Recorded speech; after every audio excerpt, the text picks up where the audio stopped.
Don't touch that dial now. We're just getting started. So I'm about to glaze a game, hardcore, for about 10 minutes, okay? Now, here's the rule for this video. I'm not going to give any spoilers. I'm only going to show footage from the trailers because this game is so easily able to be spoiled from small little details that it would totally ruin the experience for pretty much everybody. And this is a game that everybody should experience, and I know, everybody's probably tired of hearing about it, but I can't help it. Last night, I finally finished it. I finished Expedition 33, and it was great. And yes, I played it on Xbox, but I do own the game because, you know, Xbox guys don't buy the games, but I buy the games. Xbox guys don't play the games, and I play the games. I've not played a game in this long that's made me feel something this deep for, I don't know, years. Okay, I mean, I've played a lot of games that's made me feel like happy, sad, and, you know, I've had those, right? And the closest, and I know this is very, very, very, very, very generic, and I know a lot of people are like, ah, you're lame, bro. Yeah, Final Fantasy VII when I was a kid, I think I was maybe 13 or something like that. I forget when it came out, because I got the PlayStation 1 when it came out. It was like 2 years after the fact, and I got Final Fantasy VII, I believe, and I probably have the dates wrong. But it was the first video game that turned me into a gamer.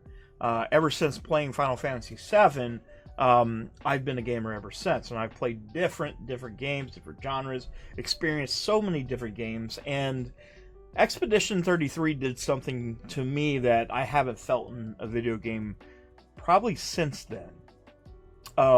It's remarkable, and I know you guys are going to be like, hey, it can't be that good, and I'm just here to say it's that good. It's probably, there's no way, it's on my top 5 now. Let's put it this way.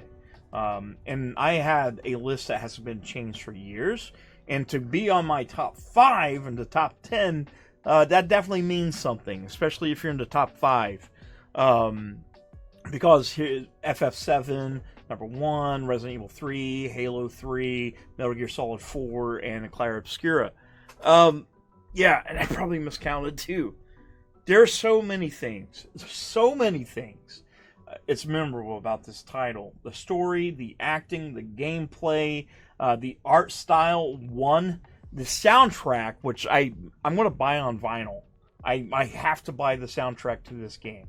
I don't buy many, and usually if I get a soundtrack, it's usually off, you know, my YouTube Music account or Spotify, Amazon Music, or something alike, or if I buy a game on Steam, sometimes it comes with a soundtrack.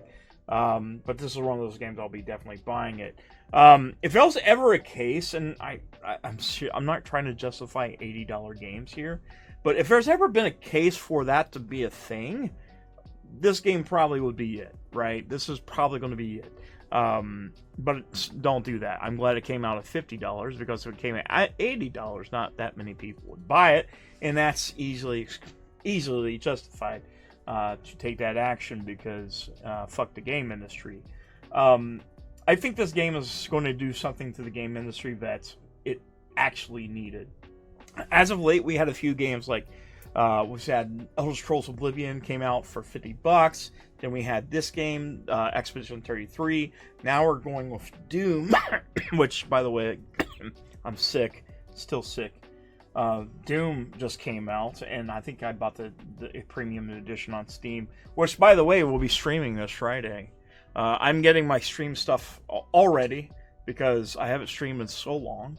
And I'm excited for it. I'm really excited for it because I hope you guys join me. If not, you'll just see some fat guy that's the size of the planet with an American flag hat and a really bushy beard sitting there playing video games and talking to himself for a few hours. That's pretty much my whole career as a content creator. Yeah, this game should wake up the industry, right? I keep on saying, like, people be like, the game industry needs to burn, and I'm one of those people who's like, yes, it actually does. It needs a reboot. It needs to have a complete reboot, and not the J.J. Abrams kind.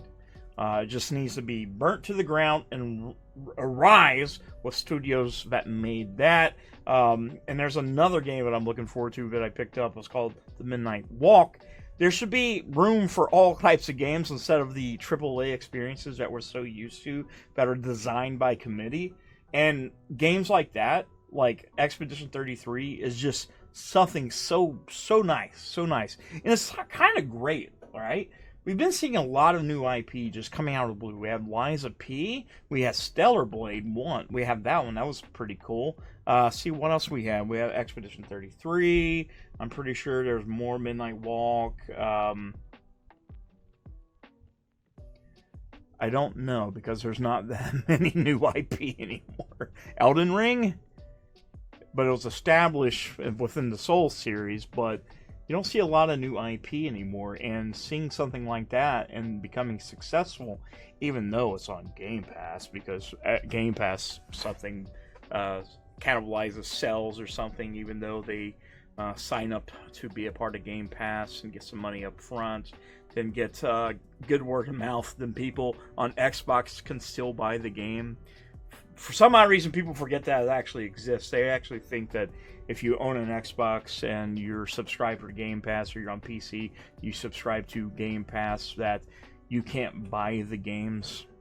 That's a weird narrative, but it's kind of stupid, and the people who are saying that are just retarded. And they probably don't buy games to begin with.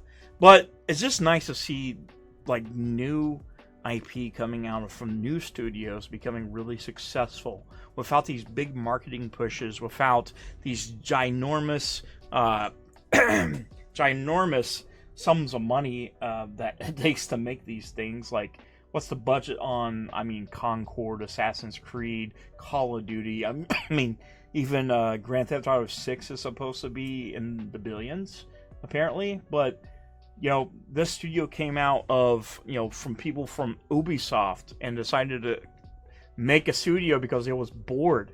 And they came out with probably one of the best games in the last decade or so, which is crazy.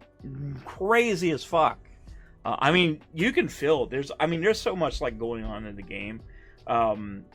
It just keeps you coming back for more. Like the story beats. It's not like when it ends, where you think it ends, and it doesn't end. It kind of opens up more questions, and I can't wait to actually hop in on New Game Plus. Maybe a little bit down the road, because my backlog is huge right now. Just maybe, there's more stuff to be open. And just the ending of it, and I'm not going to give any spoilers, by the way. I'm not going to mess with it. But there's a couple things you can choose, and I'm just going to be vague there, and it determines what happens. And I actually got done, and I the reason why it hurt me deeply is because I've seen an experience where something like, let's just say, and I'm going to be vague here, you lose somebody or anything like that, and that's completely vague. I'm not going to tell you what happens other than that. But there's some things in there that just kind of made me think about it. Then when I went back and watched the other ending, it opened it up even more questions, and it was actually deeper and deeper. It's incredible, because even my wife, she plays video games, so she's not like a hardcore gamer like me that's always playing games like all the time.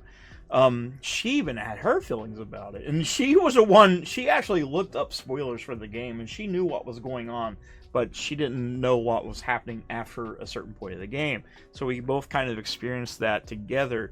The characters, there's times in the game where you can actually do a camp out system where you can actually talk to the characters one by one individually, and they all kind of open up to you. You build relationships, and it kind of opens up new abilities, and you actually feel like you get attached to all the characters. There's not a single character that I did not care about in this game. They were all interesting.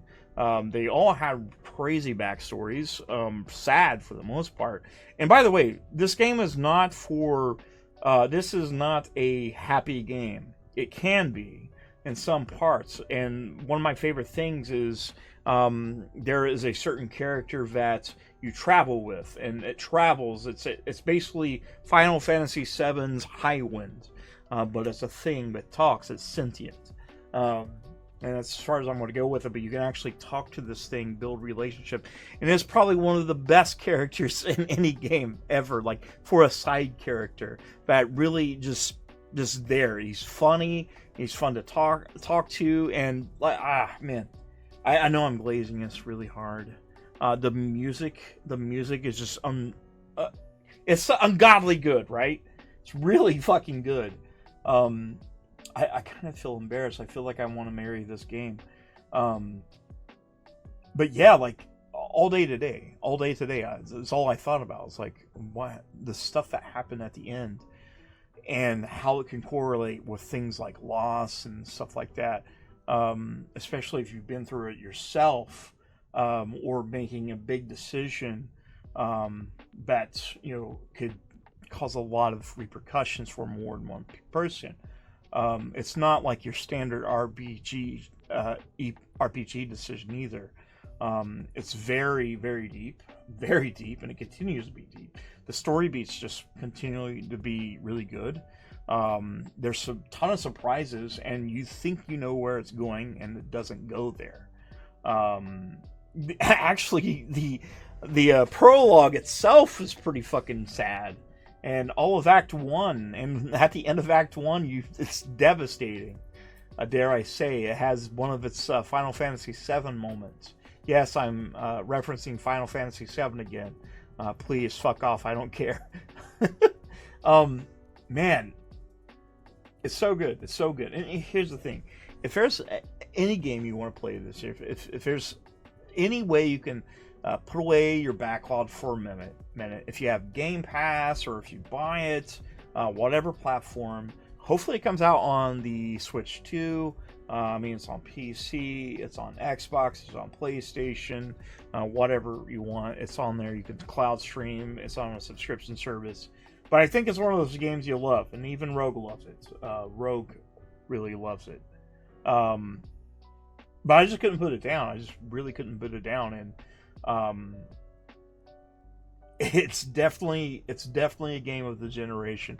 It's so good that I have several people in my friends group that normally doesn't follow the same games as I do. They actually buy it, or they tend to be buying it soon. They're going to be buying it to play through it too, because like I said, I just gave nothing but praise, and I just sucked that game's dick for 15 minutes almost, and I do it for free. But like I said, I do plan on buying the soundtrack to this game. Like, I never hardly do that, but I like I said, I use my rental service, my YouTube music to do that, because, you know, whatever, because I've been through all this shit. But you know, despite whatever console you're on, I'm sure you're gonna have a good time. Like I said, don't skip out on it. It's definitely the right price. $50. This game could easily been sold for way more. Would I say it's worth it? For me personally, yes. I probably would pay no more than 70 or 80, but that's just me. But that's going to make me look like a hypocrite whenever I say, hey, don't buy into $80 games, and you shouldn't really, but I'm a part of the problem. I'm a hypocrite. I'm a part of the problem. But if you guys want to follow me on Friday, hopefully, if nothing bad happens, we'll be streaming Doom: The Dark Ages. I'm going to be getting the stream ready, get everything set up with the stream deck, get all my other shit going, because honestly, I haven't done this in a while. So I'm going to kind of stream. I'm pretty sure I'm just going to do YouTube, possibly, maybe Twitch. I don't know. I really don't want to be on Twitch. Maybe Rumble. I don't know. But mainly it'll just be YouTube for now. And if you haven't already, feel free to hit that subscribe button and buy the fucking game now. Just do it. Just do it. Just do it. Just do it. You need to. It needs to happen. Yeah, it does. I'll see you guys soon. Shut the fuck up. You're a fucking cunt. Shut the fuck up. You're a stupid cunt, suck my dick.